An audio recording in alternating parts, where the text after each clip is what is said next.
Tincup and Ryan Leary, and we are Indeed FutureWorks. We have a guest, and it's Rahul.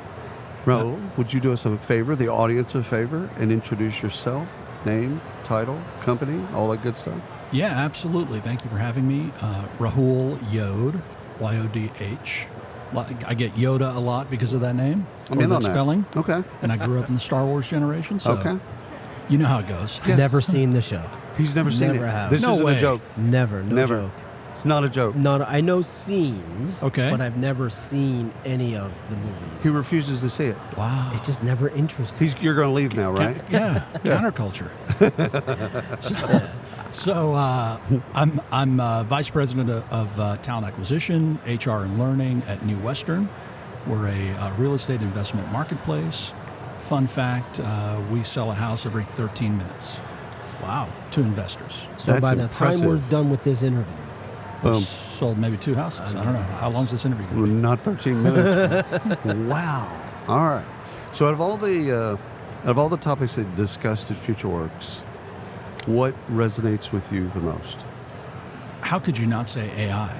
I mean, that was, if you had a word cloud, AI would be the biggest word or acronym right? on the board. Yeah. And it wasn't all these just other words around it. Yeah, lots of other words around it, but and it wasn't. They weren't just using it as a buzzword. I think they put a good spin on it, which was, we use AI, but hiring is human. Right. I think that's what they said. Right. Hiring is human, so we still want the human judgment, the human touch. But how can we get more of that by using AI? Right. So I'm going to give you this magic wand. All right. You can hold it. Don't go anywhere with it. You know. Possession is 9/10 of the law. 100%. And he is a recovering attorney. Oh. So he knows that 9/10 of the Oh, law. yeah. No, this is... I'm not getting that pin's pen gone. back. It's basically what There it's you go. saying.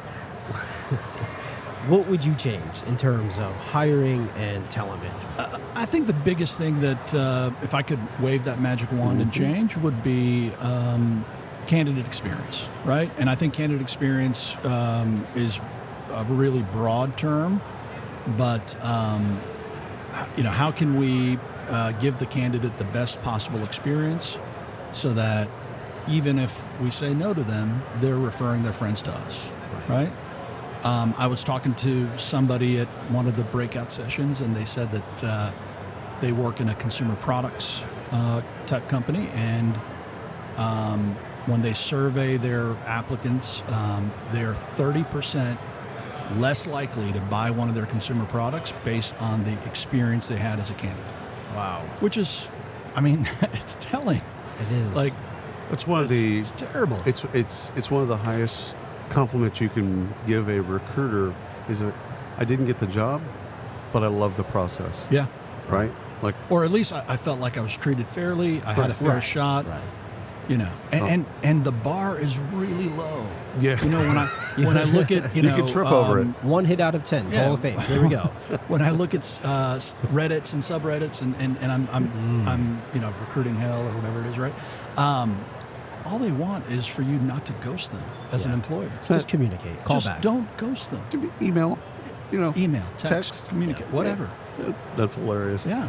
All right, what's one thing you learned today that you'll bring home tomorrow and you can implement or you can help with your team tomorrow? 70% of job searches on Indeed start with either a blank search box or some very generic terms like hiring now or Remote or something like that, right? So 70%, and they said 70% don't want your job; they just want a job, Oh, wow. right? Oh, that's Right? cool. Yeah, because Yeah. they're not putting anything in there other than I need a job. That's basically what They're they're not saying. putting Nike. They're not No, putting, they're no. putting Yeah. remote. Yeah.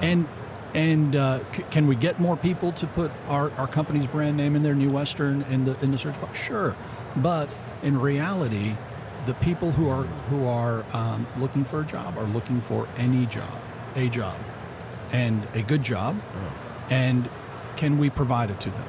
That's That's I love awesome. That. That's food for thought. That's right awesome there. to hear, actually. Yeah.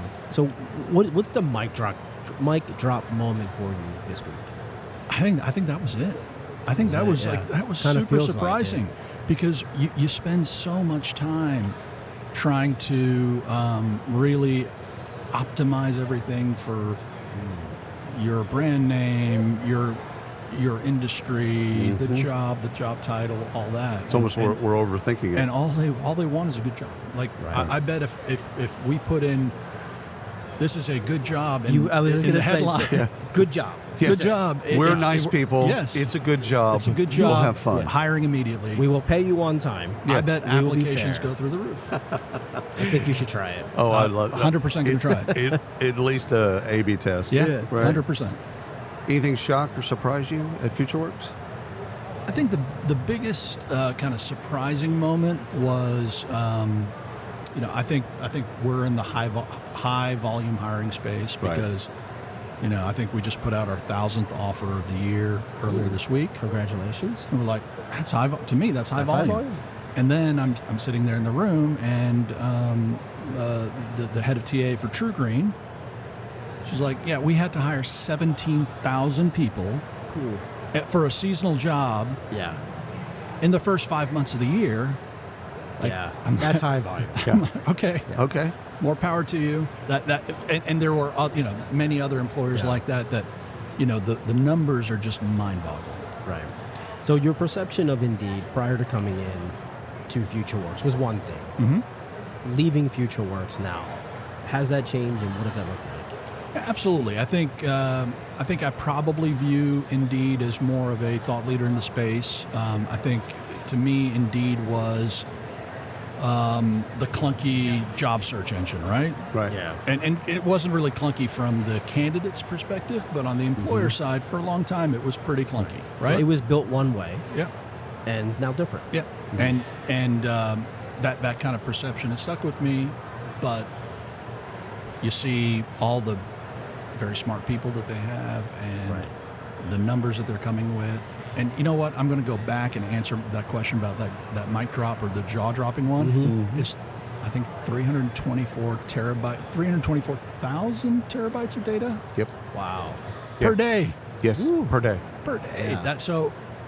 That's a lot of information, and they're doing Little a bit. lot of stuff with it, a lot of good stuff Right. with it. Right. And so I think, how can you not be a thought leader in the space when you have that much information to train your AI on, or to do market research and provide analysis and reporting on, and they're hiring labs and all that. So this is the takeaway. If you were to take away a service or product from your team, and they'd revolt, what would be that product or service? To take away a product So or reverse service, of what do they cherish the Yeah. most, right? We've integrated texting SMS capabilities into our ATS through an app called Grayscale. Yeah, of course. And We don't have time. Yeah, and so if I took that away, I think they would revolt, because I think candidates are way more responsive to texting versus phone calls or emails. or Especially anything else. yours. Yeah, High volume. for sure. I mean, Ryan was actually telling me a story about his daughter. If a company asked her to upload a resume, she doesn't apply. She doesn't apply. Now she's 17. But I think, Eye-opening. she'll be It is, 18, yeah. and then she'll be 19, and then 20. She will not, I'm having this conversation with Uh-huh. her. Like, just upload your resume. We spent 2 hours and built your resume. She's like, nobody Nah. uses them.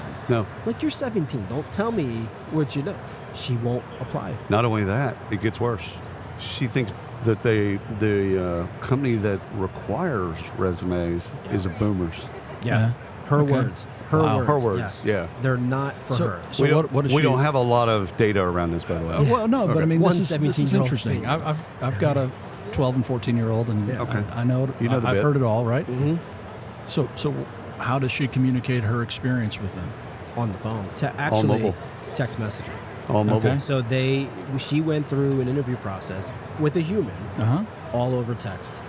Never spoke to them, and then got to a point, and they said, "Come on in, let's do some paperwork." Fascinating. And then Yeah. she went in and she did the paperwork. Now it's an after-school job, right? Yeah, she no, works but like still. 3-4 days a week. Yeah. But yeah, everything was over text, and that was it. Not even email.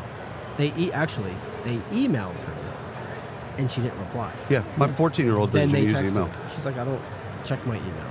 Yeah, my 14-year-old Crazy. refuses to use email. Like refuses. No. It's baffling to me. I check his email. Yeah, we heard a stat the other day. I'm going to mess up the years, but was it 10 years or something like that? Is a super high percent, 80%, something like that, of the people in the workforce would have grown up in only digital the natives. digital natives. Yeah. And really, it's getting not absolutely. just the internet; it's texting. Everything. That's the world they know. They don't know anything different. I'm going to say now that is the most jaw-dropping thing I've heard is your daughter thinking that people who require resumes are boomers. But now I'm thinking about it. I'm like, it kind of makes sense. Yeah. 100%. All right, Makes last sense. question. Describe FutureWorks to a peer that's never been here. It's an opportunity to learn. I never thought that I would learn so much at FutureWorks. Right. I thought it was more of a networking opportunity and, frankly, maybe even like an opportunity to like promote their own products, which Right. I think Indeed did a great job of kind of weaving their products into actionable knowledge and data that we can, as talent leaders, we can take away those things and take them back to our teams. So to somebody who's going to be coming here for the first time next year to New Orleans, I think, right? You're gonna learn a lot. It's a great learning opportunity. Also good at networking, but a great learning opportunity. Awesome. Thank you so much for coming by. Thank you for podcasting with us. Thank you for having me. Awesome.